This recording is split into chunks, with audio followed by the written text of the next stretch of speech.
2022 интернет республиканын ар бир айыл аймагына жеткирилет. Бул тууралуу Жогорку Кеңеште санарип өнүктүрүү министри кызматына талапкерлиги каралган Талантбек Иманов ушул жылга карата пландарын айтып жатып билдирди. Анын ою боюнча санариптештирүүнүн кодексин иштеп чыгуу керек. Эң эле биринчи бул Минцифрада цифровизацияны санарипти бул кодексин разработать этип чыкканга. Бүгүнкү күндө өзүнүн кодекси, закон жок.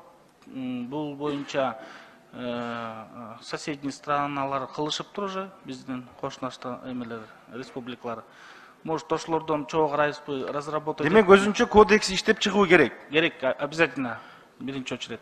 Калкты тейлөө борборлору быйылдагы 6 жерде ачылат. Түндүк программасы аркылуу өткөн жылы справкалардан 2 миллиард 8 миллион сом мамлекеттик бюджетке киреше түшкөнүн талапкер баса белгилеп өттү. Эске сала кетсек, анда тейлөөнүн 23 түрү бар. Сиз келерде президентке бардыңыз, консультация жүргөндөр, бул тармакты анализ кылдыңызбы?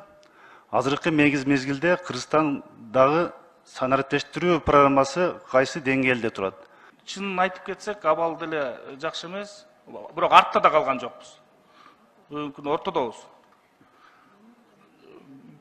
Биз дагы Центральный Азияда же бул алып көрсөк, бывший на пространство эмеде бывший СНГ, азыркы СНГ, бывший Совет Союзу, биз дагы странада биометрический данные кылган паспортта жок азыр, өтө эле. Бизде бар.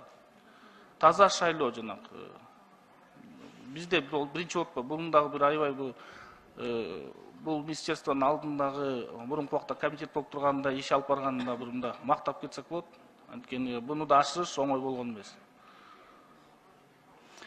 Бул жанакы архив боюнча айтып кетсек, если санарип деп атпайбызбы, бүгүнкү күндө дагы 2 миллион 500 миң киши уже өзүнүн данныйын бериптир, 6,5 миллион Кыргызстандан.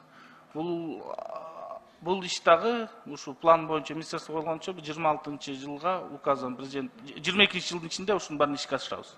Коопсуз шаардын экинчи бөлүгү быйыл ишке ашырылат. Ошондой эле президент Садыр Жапаров дүйнөдө санариптешүү өтө тез ылдамдыкта өзгөрүп жатат. Артта калбоо керек деген талап койду. Жакында жаңы долбоорлордун бет ачарын көрсөтөбүз, деди Иманов. Президент ушундай талап коюп атат. Бүгүнкү күндө что өзүбүз деле көрүп атпайбызбы? Жана айтып кетпедим, мир стремительно меняется в направлении цифровизации. Бул жагынан чоң пландарды ушу жакын аранын ичинде разработка кылып алып келебиз презентацияга. Ага чейин намечать эткен утвержденный пландарды алып бара беребиз.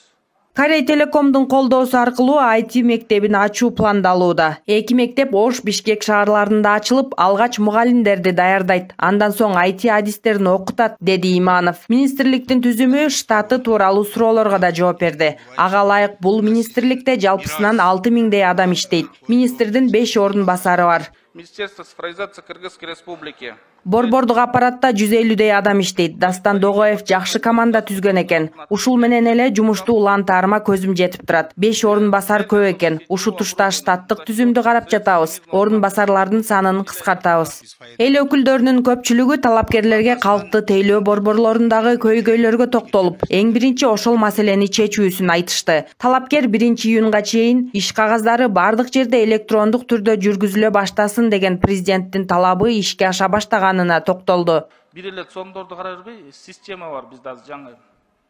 Системно жумуш алып баралып атабыз. Ошол эле справка, ошол эле керектүү нерселерди айыл өкмөттөргө чейин жеткирип, ошол жактан выдача алганы. Эмнеге президентибиз айтып атат, 1-июнга чейин бүт электронный документтердин баарын тең документ оборотун баарын электронный видке өткөргүлө деп.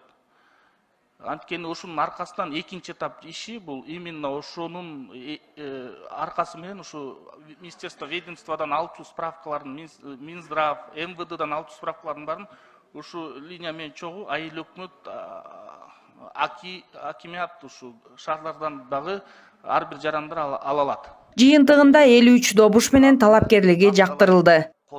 Гүласыл Калыкова, ЛТР, Бишкек.